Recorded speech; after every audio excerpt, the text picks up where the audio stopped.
Bonjour Madame la députée, Bonjour. bienvenue. Merci Merci. merci d'avoir accepté cet échange.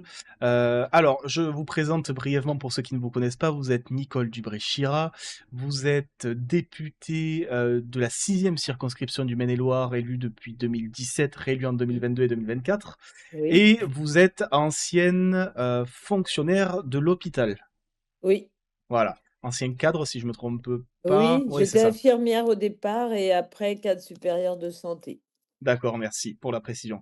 Et alors aujourd'hui, du coup, je vous reçois dans le cadre de la proposition de loi que vous avez repris hier avec votre groupe, Oui, proposition de loi qui, je rappelle, avait été votée par le groupe Union Centriste au Sénat, et donc à l'initiative du groupe EPR, hier, vous avez repris une proposition de loi pour permettre de travailler le dimanche, non, le 1er mai, pardon, oui, pour les fleuristes et les boulangers. Alors, oui. première question, pourquoi cette proposition de loi?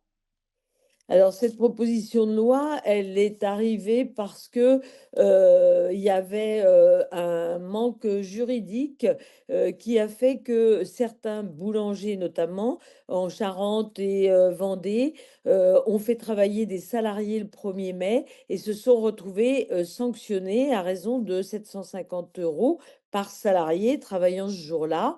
Ce qui s'était pas produit auparavant. Alors peut-être qu'il y avait moins de gens qui travaillaient, mais du coup, c'est l'inspection du travail qui a appliqué la loi, je dirais. Et du coup, on s'est aperçu qu'il y avait une difficulté pour ces artisans-là qui, en tous les cas, ne pouvaient pas travailler tout seuls. Parce qu'un boulanger, aujourd'hui, enfin avant, il pouvait ouvrir sa boutique, mais il ne pouvait travailler que tout seul ou avec sa famille.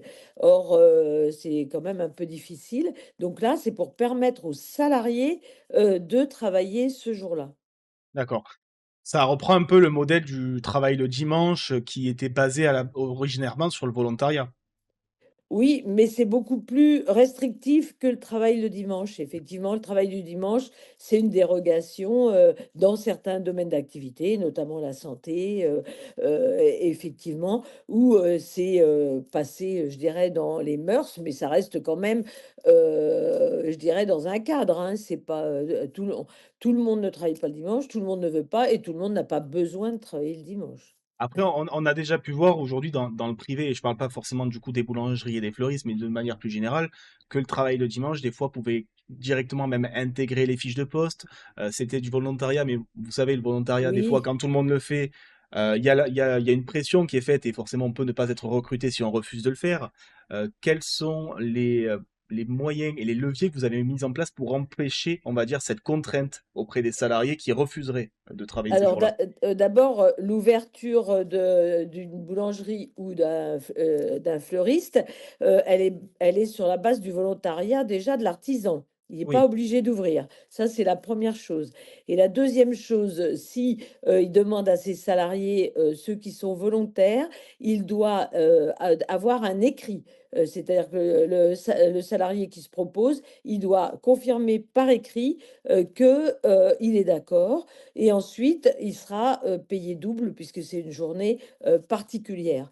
Et puis, il faut rajouter que dans ces secteurs-là, notamment tous les métiers de bouche, que peuvent être la boulangerie, les charcuteries, la restauration, il faut savoir que aujourd'hui, si on oblige les gens à travailler qui veulent pas, ils s'en vont, hein.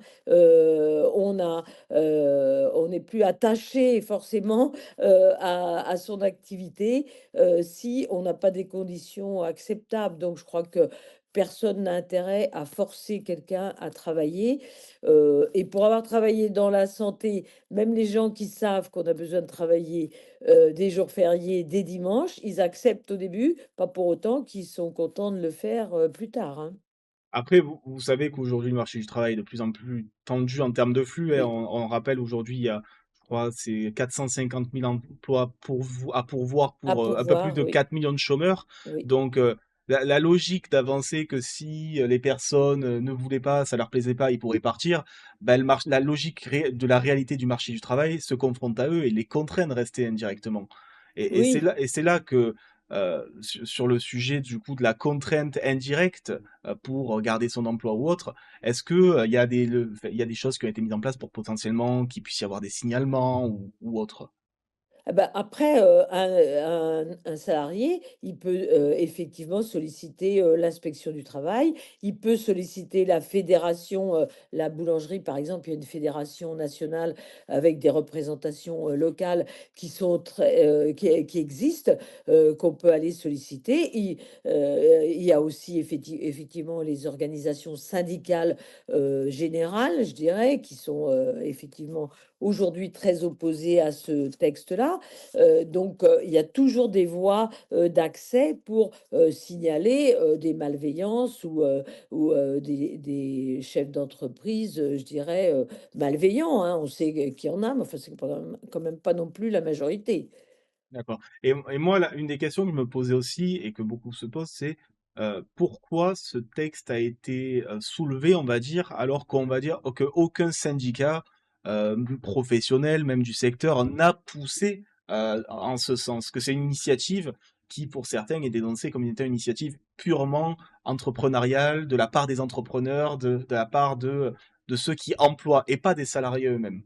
Qu'est-ce que vous répondez à Alors, cette critique? c'est vrai qu'au départ, c'est une proposition, qui a été faite par, notamment la fédération de la boulangerie, qui ont été interpellés, par les sanctions qui avaient été, mises suite au contrôle, dans leurs établissements. Donc c'est eux qui étaient, demandeurs effectivement. Alors les organisations syndicales, générales, je dirais, elles sont, opposées pour protéger ce jour qu'il faut effectivement, garder comme, un jour particulier puisqu'il est férié et chômé. Euh, mais je dirais qu'il y a aussi des évolutions qui sont nécessaires à certains moments. Moi, j'ai travaillé à un moment sur la proposition de travailler le dimanche pour les Jeux Olympiques à Paris, pour les artisans qui étaient dans les secteurs des événements sportifs. Ça a été la même réaction. On nous a opposé, c'est inadmissible, on va faire travailler les gens tous les dimanches, etc. Alors que c'était sur un temps délimité, des Jeux Olympiques, sur des quartiers délimités où il y avait des manifestations, et il n'y a pas eu d'abus en fait. Donc, moi, je ne crois pas qu'on puisse vraiment abuser du système parce qu'il y a aussi des boulangers qui disent, moi, de toute façon, je n'ouvrirai pas parce que j'ai pas envie d'ouvrir. Moi, j'ai fait une enquête dans ma propre circonscription auprès des boulangers et des fleuristes. La majorité était favorable à l'ouverture, mais il y en avait qui m'ont dit, bah, nous, on a l'habitude de fermer, on restera fermé. Je crois qu'il faut bien dire que c'est sur la base du volontariat. C'est aussi pour protéger les salariés et les entreprises, parce qu'aujourd'hui, ils étaient sanctionnés s'ils le faisaient.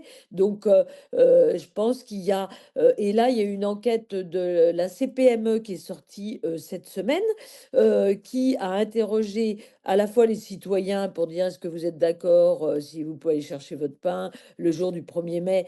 Il y avait une majorité des gens favorables, les boulangers et fleuristes aussi, et même dans les salariés, il y avait une majorité de gens favorables, parce qu'il y a des gens qui ont envie de travailler et gagner un peu plus. Après, je me permettrai quand même de rebondir sur, on va dire, du côté du consommateur. Un consommateur, on lui demanderait s'il pourrait aller au magasin à 2 heures du matin Oui, quand il est c'est vrai, fermé avec des caisses automatiques, il irait aussi. Donc, pour c'est le coup, vrai. du côté du consommateur, s'il peut avoir accès au produit, il veut y avoir accès. C'est la question, elle est plus du côté du C'est salarié. vrai, mais c'est aussi, moi, j'ai souvenir d'un jour de 1er mai, quand on se balade en milieu rural quelquefois, que vous cherchez quelque chose pour vous restaurer ou pour vous faire des sandwichs ou trouver une épicerie, ben, vous trouvez rien du tout. Donc, dans des zones qui sont plutôt touristiques, hein, si je prends des endroits dans ma circonscription. Donc, Ce qui n'est d'ailleurs aujourd'hui plus trop le cas parce que la majorité quand même des grands commerces sont ouverts le dimanche au moins le matin à oui, minima. oui, mais là, ça exclut les grands commerces, hein, et les grandes surfaces, etc. Oui, donc là, oui, là, on rappelle, Oui, ce texte, c'est uniquement oui. pour les boulangeries Les et les artisans, fleuristes. oui, voilà. Voilà. Et les Et, gens de la culture, cinéma, théâtre, voilà, c'est les trois secteurs qui sont concernés. et du côté, du coup, des syndicats dans les secteurs, quelle a été la réaction? Est-ce qu'il y a des débats qui ont lieu avec eux ou est-ce qu'on est vraiment dans une confrontation totale sur ce sujet? Bah, en fait, c'est pas qu'on cherche la confrontation, mais c'est qu'il y a une opposition, de fait, massive et systématique. Donc c'est vrai c'est difficile d'échanger parce qu'on a essayé d'encadrer au plus, pour, éviter justement les débordements que les syndicats craignent. Bon, on peut pas non plus, jeter l'opprobre sur tous les artisans en disant qu'ils vont abuser, et qui vont être tous malveillants. Il y a effectivement deux positions qui sont un peu irréconciliables, je dirais. D'accord. Et alors, par-delà du coup, le texte en lui-même, il y a quelque chose hier qui a énormément marqué, l'examen de ce Oui. texte. On rappelle donc que c'était dans le cadre de la navette parlementaire, le texte venait du Sénat et alors même que le ministre du coup venait de prendre la parole, vous avez pris la parole en tant que représentante du groupe, Ensemble pour la République pour annoncer une motion de rejet préalable. Oui. Déjà, une des premières questions, c'est est-ce que c'était prévu depuis longtemps ou est-ce que c'est arrivé assez enfin, c'est arrivé assez récemment, cette logique d'utiliser ce procédé? C'est arrivé, très très récemment avant le texte parce que en fait, ce texte, il avait été discuté en commission des affaires sociales à laquelle j'appartiens. Il avait été voté en commission des affaires sociales et il arrivait là, dans le calendrier, pour pouvoir être opérationnel au 1er mai de cette année et on savait, les oppositions qu'il y aurait. On sait que, notamment la France insoumise dépose aujourd'hui des motions de rejet à peu près sur tous les textes. La discussion qui s'est faite, c'est à l'abord du texte, on a vu arriver une addition d'amendements et de sous-amendements qui faisait que dans le délai qui nous était imparti, puisque à l'Assemblée, on a un calendrier avec un délai entre 9 heures et 17h30, ce texte devait être débattu et devait être voté. On savait que plus il y avait d'amendements et de sous-amendements déposés, moins on arriverait au bout du texte, puisque c'était le but de ce qu'on appelle un peu l'obstruction à certains moments. C'est pas le dépôt d'amendements que je mets en cause, mais c'est le fait qu'on sait bien certains amendements, pourquoi ils sont déposés. Donc il fallait voir si, jusqu'à la dernière minute, si on allait avoir de plus en plus d'amendements. On en avait 90, puis 100, puis 130, puis 220.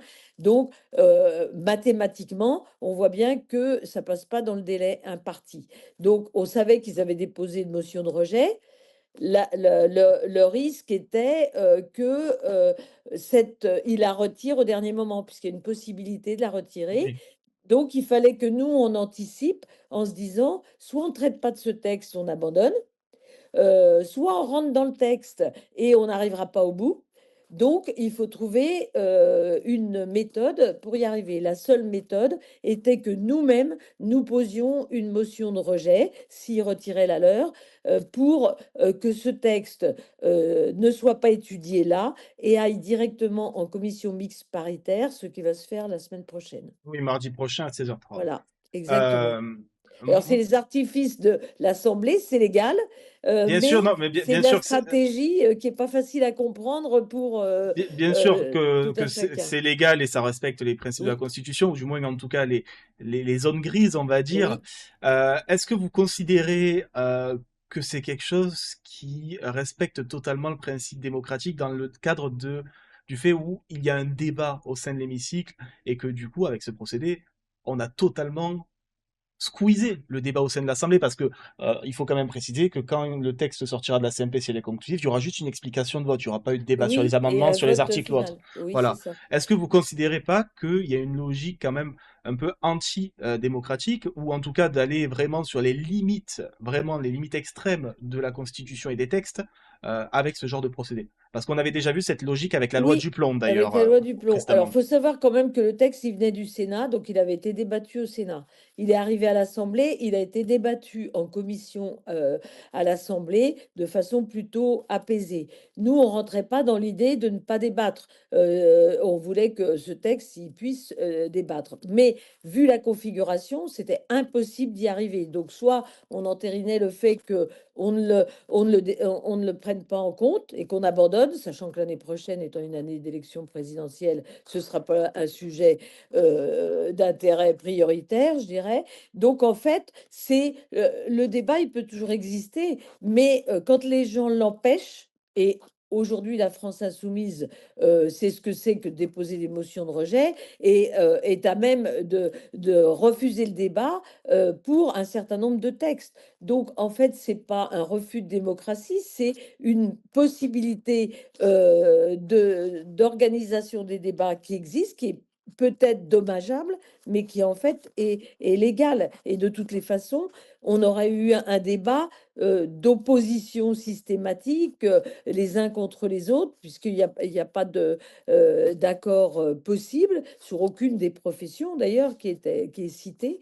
Donc, on reste dans la légalité de ce qu'on peut utiliser comme processus, même si c'est pas souhaitable. N'empêche qu'on ne peut pas dire qu'il n'y a pas eu débat, parce qu'il y a eu déjà des débats antérieurs Oui, oui, mais sur le moi, texte. mais au sein de l'hémicycle, quand même, c'est vrai que, par exemple, au Sénat, le groupe insoumis n'existe pas. Il n'y a pas de groupe insoumis. Oui, Donc, c'est vrai que pour oui, le coup, pour certains partis, c'est la seule occasion d'exprimer leur position oui, se fait au sein d'un hémicycle. Et là, pour le coup, ça leur a été, d'une certaine oui, façon, oui, oui, empêché. oui. Et la question que j'ai du coup, moi, c'est que avec ce genre de procédé, est-ce que c'est pas en train, on va dire, d'une certaine façon, de rédiger le parfait petit journal pour permettre, imaginons, à un Rassemblement national en 2027 de gouverner en totalement oubliant l'Assemblée nationale d'une certaine façon, ou du moins en effaçant tous les débats. Est-ce que certains d'ailleurs vous le reprochent, vous n'êtes pas en train un peu de tester tellement les limites des règles établies que ça va permettre derrière de dévoyer d'une certaine façon ce qui est possible d'être dévoyé au sein des institutions? Non, parce qu'il faut quand même rapporter au nombre de textes qui sont travaillés à l'Assemblée. Ça, c'est quand même épisodique, je dirais, par rapport au nombre de textes sur lesquels, malgré les motions de rejet, on a des débats. La veille, on avait une niche Horizon, on a débattu sur les textes. Toutes les semaines, on débat sur des textes. Il y a pas de... je veux dire, la majorité des textes est débattue autant en commission qu'en hémicycle. On ne peut pas dire qu'il n'y a pas de débat et on y passe même beaucoup d'heures, je dirais. Chacun peut s'exprimer, chacun peut proposer des amendements. Je pense que ça se produit et de manière plutôt exceptionnelle. Et bah, du coup, vous parlez de logique épisodique, mais ça va pas dans le sens, on va dire, de ce que met en avant Cyrielle Châtelain, la présidente du groupe écologiste et social, qui, elle, explique une récurrence du procédé avec la loi Duplomb juste avant, et va faire d'ailleurs une saisine du Conseil constitutionnel sur ce sujet. Euh, Comment vous réagissez, vous, à ce genre de processus où, du coup, on va demander l'avis du Conseil constitutionnel, notamment sur ces Oui, ben, méthodes? elle peut, c'est tout à fait son droit de le faire, je dirais. Tout groupe peut faire une saisine, qui du Conseil d'État, qui du. Il n'y a pas, il y a pas de difficulté par rapport à ça, mais je pense qu'il faut pas non plus inverser les choses, à savoir dire que c'est la vie habituelle de l'Assemblée, alors que ça ne l'est pas. Alors évidemment, sur la loi du plomb, ça a pris des proportions beaucoup plus importantes. Là, ça en prend aussi parce que c'est une opposition franche, gauche, écologiste, extrême gauche par rapport à la droite, au centre et à l'extrême droite. Mais je trouve qu'on peut pas non plus reprocher à d'autres groupes de faire ce que certains font au quotidien. Parce qu'il faut être aussi logique. Quand on dépose des motions de rejet sur tous les textes et que nous, on en a déposé 2 fois en 10 ans, faut peut-être pas non plus inverser les choses. Je pense que il faut être...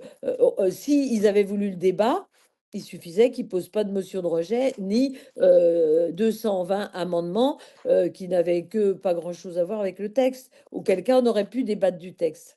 Et moi, la question que je me pose, c'est, vous parlez de 220 amendements. On a vu, par Oui. exemple, des journées de niche parlementaire où il pouvait y en avoir beaucoup plus, des fois Oh, sur beaucoup certains textes plus. en eux-mêmes.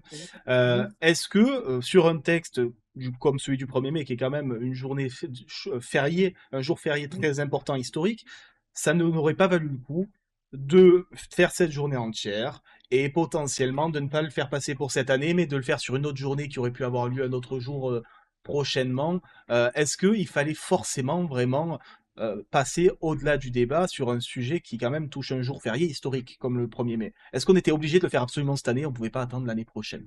Ah bah, on peut toujours le faire à un autre moment, mais je pense qu'il y a jamais de moment, favorable, hein, quand on parle du dimanche, quand on met en cause des choses, qui bousculent Je parle pas, les je parle pas forcément de moments favorables, je parle de prendre le temps, ce qui mais n'est le pas temps, forcément la même il a chose. été pris parce que, nous, on a, de mémoire, c'était en janvier où on en a discuté en commission des affaires sociales. La le seul repère qu'il y avait, c'était de se dire effectivement: «Est-ce qu'on a le temps de passer pour cette année?» Parce qu'il faut bien voir qu'on est dans un contexte, compliqué, puisqu'on est on avait les élections municipales, après, après les vacances, on va avoir les sénatoriales, une partie, et puis ensuite le budget, puis ensuite les élections présidentielles. Ça va pas devenir une chose prioritaire. Et on savait que l'année dernière, il y a des gens qui ont été sanctionnés. Donc cette année, on se retrouvait dans la même situation. Donc est-ce qu'on avait dans le calendrier la possibilité de le faire? On aurait eu n'importe quelle période les mêmes remontées, je dirais, de désaccord. Donc, je pense qu'il y a pas de là, en ce moment, on nous accuse tout le temps de précipitation, et si je prends un autre sujet qui a rien à voir, mais qui est la fin de vie où on nous accuse de précipitation, pour ma part, ça fait, 6 ans que je travaille sur le sujet. Il y a eu je sais pas combien de lectures. On peut pas dire qu'il y a de la précipitation et il y a pas forcément de bon moment pour le faire. Mais là, il y a le fait qu'il y a des gens qui aient été sanctionnés. Soit on les laisse se faire sanctionner à nouveau, soit on traite le problème en tenant compte du calendrier, parlementaire. Et par exemple, si hier il y avait eu les débats et on n'était pas allé au terme des débats, qu'est-ce qui se serait passé? Le Et texte ben aurait été repris à une autre fois au même non, niveau? on n'avait plus le temps de le reprendre. C'était D'accord, fini. Si ça avait pas été voté, si les débats avaient eu lieu, que ça avait pas été voté, c'était fini. d'accord. Et comment vous réagissez au fait qu'au sein de votre propre socle commun, même si le mot aujourd'hui n'a plus vraiment de sens, même le MoDem s'est opposé, et je dis pas juste s'est opposé au principe de la motion de rejet, il a voté contre la motion de rejet, il s'est pas juste abstenu comme il aurait pu le faire, les députés MoDem ont voté contre. Est-ce que ça vous fait pas des fois douter des procédés utilisés quand vous voyez que des députés de votre majorité sont opposés aux méthodes utilisées? Alors, d'abord, le MoDem, ils étaient très peu présents, hein. C'était un vide, Ils ont été abyssal. 4 à voter contre. Voilà. Et donc après, il y a quoi que qu'ils se disent, des fois dans la presse, il y a pas d'obligation et de consigne de vote sur ces textes-là. Chacun peut, voter, ce qui est aussi, ce qu'il veut. Nous, on avait envie de défendre ce texte. Moi, j'entends que des gens soient en désaccord et du coup, il y a pas de on n'a pas le petit doigt sur la couture du Alors, pantalon je, pour, voter, hein. juste pour repréciser la question, de ce que j'ai cru comprendre, le groupe MoDem était plutôt favorable à la mesure, mais était totalement défavorable à la méthode utilisée. Moi, c'est sur le sujet de la méthode que je pose la question. Quand on a des députés d'une majorité qui, on va dire, ne s'accordent pas avec tous les autres groupes sur une méthode jugée antidémocratique, parce que ces mots ont été utilisés pour certains, est-ce que des fois, vous vous dites pas qu'il y a une remise en cause qui peut être nécessaire sur comment on aborde les choses? Alors je dirais je corrigerais en disant que la méthode, elle est pas antidémocratique, première chose. Donc et qu'ensuite, bah, on a des désaccords. On a des désaccords à certains moments avec Horizon, on a des désaccords à d'autres moments. Bah, on n'est pas, d'abord, on n'est pas en majorité absolue et ensuite on est dans un socle commun effectivement, qui a des fois des difficultés à vivre, mais qui a droit aussi d'avoir des opinions différentes. C'est pas forcément tout le groupe, c'est une partie du groupe, mais même au sein, nous, d'Ensemble pour la République, on peut avoir des gens qui sont en désaccord. Bah, ils ont le droit de l'exprimer et c'est pas pour autant que ça remet en cause la façon de faire. il y a pas de enfin, je veux dire, on n'est pas, dans un système, dictatorial où chacun doit avancer, au moins sur ces textes-là. Il y a d'autres textes où on a des consignes de vote peut-être un peu plus sériées, mais là, c'était pas le cas. Et comment vous réagissez du coup au fait que là, on va avoir donc une motion de censure qui a été déposée par le groupe GDR, qui devrait potentiellement être soutenue par d'autres groupes. Ça a été annoncé hier par Stéphane Peu. Oui? Vous- Des inquiétudes ou alors vraiment aucune vis-à-vis de cette Ah bah, motion? c'est pas que j'ai pas aucune inquiétude, c'est que c'est un droit, il l'exerce et ben, on va en tenir compte. On va voir, déjà comment se déroulera la CMP et puis après, effectivement, une nouvelle, motion de rejet, ben, voilà, après, c'est là, du coup, c'est aussi la démocratie qui s'exerce et voilà, on retourne au vote et on verra bien ce qu'il en sort, hein. Un vote, je dirais, il est jamais acquis, donc jusqu'à la fin, en fonction du nombre, en fonction des avis qui changent. Donc, moi, je respecte, en fait, les choix des uns et des autres. D'ailleurs, je vais m'amuser à aller citer un de vos anciens collègues qui ne siège plus avec vous, c'est monsieur Sacha Houlier, Oui, qui dit de ce qui a été utilisé hier, c'est une manœuvre anti-parlementaire déployée par le bloc central ce jour pour éviter un débat de fond. Qu'est-ce que vous avez à répondre à ceux qui expliquent que, du coup, vous avez évité un débat de fond et qui, du coup, parlent de logique anti-parlementaire et même d'une certaine façon, on peut faire le parallèle avec antidémocratique. En tant qu'ancienne d'un de vos collègues, hein, parce que vous étiez oui, mais député avec lui dès le début. je le connais bien, j'étais à la commission des lois avec lui pendant 5 ans, donc bon, il est aussi issu, du Parti socialiste, donc il y a effectivement une orientation opposée, à ce texte, mais je ne suis pas d'accord avec lui quand, il dit que c'est antidémocratique et que, on peut pas débattre. On a déjà débattu de ce texte et on aurait pu débattre si, il n'y avait pas eu, une motion de rejet au départ et 220 amendements qui n'avaient pas de sens, sauf de faire de l'obstruction. C'est ça qu'il faut voir aussi. Moi, quand les amendements sont, discutés, recevables, votés et cetera, il y a pas de problème. Quand on met des amendements par principe avec une virgule, un changement de date, un changement, c'est rien que pour prolonger le débat avec l'idée, qu'on n'ira pas au bout, du texte, pour, le flinguer entre autres, je trouve que ça, par contre, ça pose question sur la démocratie, effectivement. Et d'ailleurs, du coup, vous parliez de la CMP, parce que donc elle va avoir lieu là mardi à Oui, 16h30. oui, Est-ce que vous savez si au sein de cette CMP, vous êtes normalement majoritaire ou pas? Parce qu'il me semble qu'il y a un siège qui fait siège pivot avec le oui, MoDem. oui. Est-ce que c'est un député MoDem ou est-ce que c'est un député de votre groupe qui a ce siège à l'occasion de cette CMP? Est-ce que vous avez un peu d'infos là-dessus? Non, j'ai pas, parce que ça s'est décidé, hier, la date et cetera, donc l'heure, le lieu et là, on n'a pas encore les infos sur la participation des uns et des autres. D'accord, parce que dans la logique, le socle commun plus les voix du Rassemblement national qui ont deux Oui, membres de cette CMP oui, comme étant le plus gros groupe, oui, c'est une majorité donc qui serait pour. oui, Parce qu'on rappelle que le Sénat est bien à droite, aux deux tiers quasiment au centre et à oui, droite, voilà. oui. Oui, puis le Sénat, ils avaient voté le texte, favorablement en commission et en hémicycle, donc effectivement, ils y sont favorables. Donc non, mais je ne sais pas encore qui y participe, on n'a pas encore les noms. D'accord. Du coup, bon, ça fait déjà une demi-heure et qu'on est en train de parler. Je sais pas combien de temps il vous reste, mais moi, je vais vous relayer le sentiment des fois de certains, enfin, que j'ai dans le chat. Comment vous faites pour expliquer à des citoyens qui peuvent se sentir totalement biaisés, voilà, par ce qu'ils voient dans l'hémicycle, que ce soit les invectives, que ce soit les méthodes, que ce soit les comportements de certains députés. Comment vous faites pour essayer de leur faire comprendre qu'il ne faut pas perdre foi en le politique et en les politiques? On travaille beaucoup sur le terrain. Moi, pour ma part, je suis beaucoup dans ma circonscription. Je reçois des gens, je vais, à la rencontre des gens. Là, sur les artisans, en tous les cas, je les ai interpellés, directement.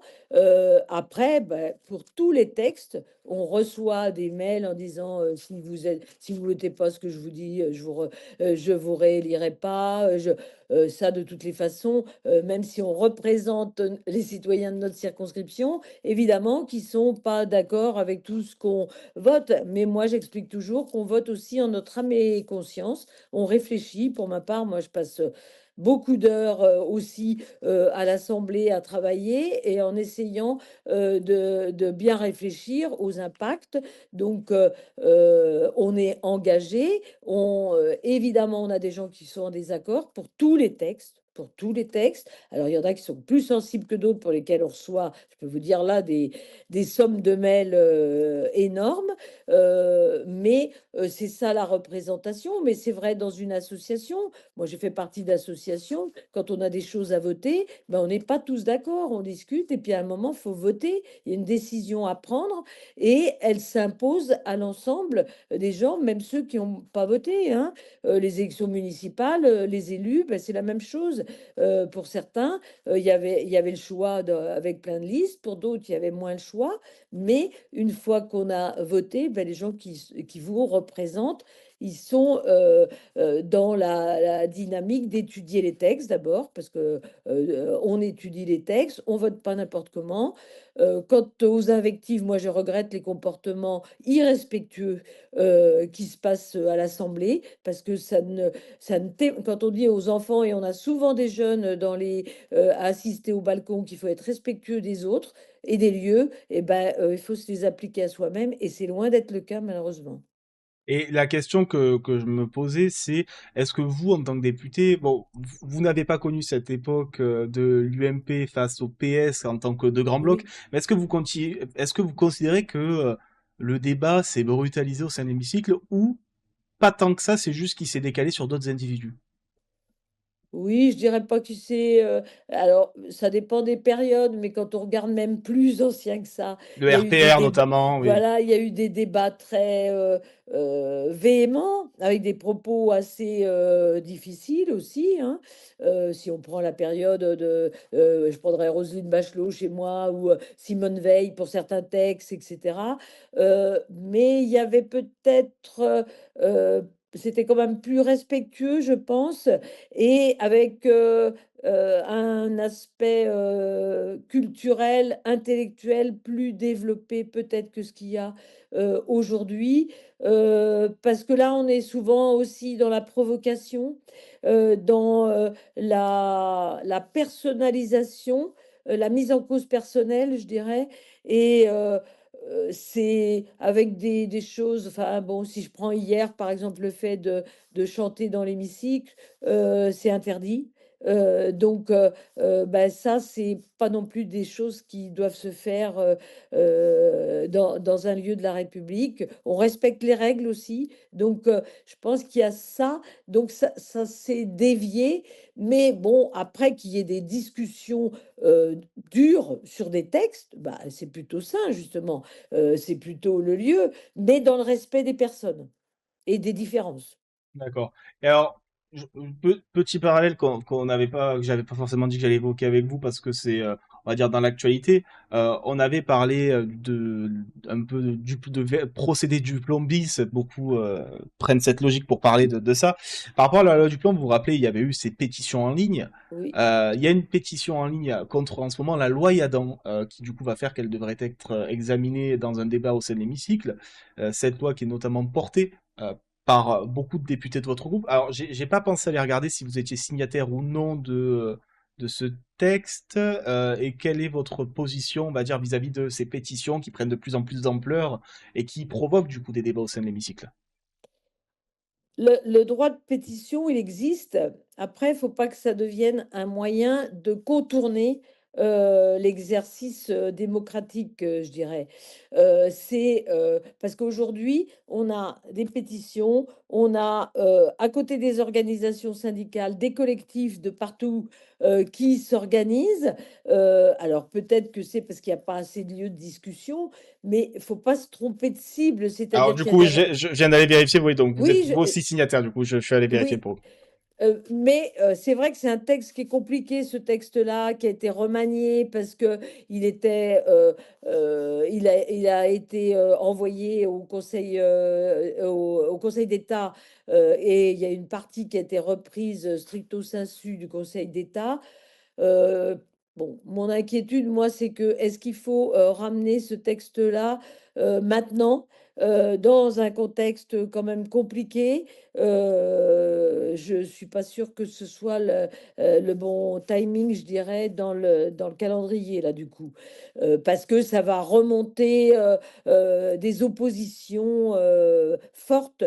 Donc, là aussi, il y a sans doute pas de bon moment, mais en tous les cas, là, avec, les guerres au Moyen-Orient, etc. Je pense que ça remonte les uns contre les autres. Et même s'il y a des oppositions de principe qui sont même plus en cohérence avec le texte actuel, je pense que ça va être compliqué. Mais après, les pétitions, ben, il est prévu qu'on en tienne compte quand elles atteignent Les 500 000 500 000, oui. signatures, voilà, etc. Donc ça, c'est prévu. Ça peut s'organiser. Il faut pas que la pétition devienne un mode de fonctionnement. C'est ça que je veux dire. Bon, on n'est pas très fort sur les référendums en France, mais il y a aussi des modes de représentation pour faire valoir ses opinions qu'il faut quand même respecter. Sinon, on va démolir là, du coup, tout ce qui est la représentation démocratique, hein. D'accord. Et alors, juste, on va terminer là-dessus parce que vous en avez parlé, j'ai l'impression que c'est un sujet qui vous tient à cœur, c'est le projet de loi fin de vie. Oui. Est-ce que vous pouvez un peu nous parler de où on en est actuellement sur le sujet? Quand est-ce qu'il est censé être à nouveau vu au sein de l'hémicycle? Parce on a vu, voilà, avec le Sénat, c'est très Oui, compliqué. c'est très Comment ça compliqué, oui. s'organise en ce moment? Est-ce qu'il y a une CMP qui peut être organisée sur le texte à terme, vu que le Sénat, à chaque fois, on Alors, va dire, pour le casse le moment, nous, texte? on a eu la deuxième lecture et donc c'est reparti au Sénat qui devait s'en occuper en avril, après les élections municipales. Ils ont une nouvelle fois, parce que c'est pas la première fois, différé en prétextant que c'était pas le bon calendrier, qu'il y avait aussi la semaine sainte qui n'avait rien à voir avec le sujet. Donc ils l'ont reporté je sais plus si c'est le 13 ou le 17 mai, enfin à la mi-mai. Et donc, nous, il revient du coup à l'Assemblée au mois de juin. Il est programmé au mois de juin. La difficulté de ce texte, c'est redondant, c'est-à-dire que nous, on a eu une commission spéciale, il y a eu la Convention citoyenne, on a eu des groupes parlementaires, des groupes de soignants, on a tout eu sur ce texte-là pour avoir l'avis. Donc, là, il y a une attente. Il y a, là aussi, ça concerne pas tout le monde, mais ça donne une possibilité. Et que là, on voit bien que le Sénat freine des quatre fers. Là, le sujet qu'on va avoir aussi, c'est que on perd notre rapporteur général, Olivier Falorni, qui vient d'être élu à Oui, La maire. Rochelle, qui portait ce texte. Bon, il n'était pas tout seul, puisqu'on est un certain nombre à être avec lui sur ce texte depuis le début. Mais c'est vrai qu'on a toujours une inquiétude parce que normalement, le souhait, c'était que tout soit terminé avant l'été, que ce soit voté, parce que là aussi, après, bon, les sénateurs veulent interrompre les discussions en septembre à cause des sénatoriales. Après, on passe sur le budget. Et après, on va rentrer dans les présidentielles. Et on sait bien que ce sera plus le sujet du moment. Le président de la République s'était quand même engagé. Nous, enfin, on travaille dessus. On y a passé des heures de débat, alors du coup, en commission, en hémicycle. Et franchement, c'est quand même une difficulté qu'on n'arrive pas au bout. Parce que c'est l'opposition majoritairement LR plus que l'Union centriste, ce Oui, qui me semble. L'Union oui, centriste, c'est bon, il y en a un peu, mais pas trop. oui, C'est vraiment les LR qui bloquent au oui, sein du Sénat, hein. oui. Dans tous les groupes, en fait, politiques, parce qu'alors là, du coup, il y a un vote, vraiment, chacun fait ce qu'il veut, mais on a quand même, c'est assez transpartisan. Mais le groupe LR a mis une puissance surmultipliée à la dernière lecture, hein. Bah, j'ai envie de faire un petit peu un parallèle idéologique avec l'idée de conservatisme, parce qu'on a vu là récemment sur la suppression du devoir conjugal, je pense Oui, que c'est à peu près la même représentation. Ceux qui ont pas voté oui, pour, mais qui se sont abstenus, c'est les mêmes qui votent oui, oui, contre oui. le projet de loi Et, fin de vie.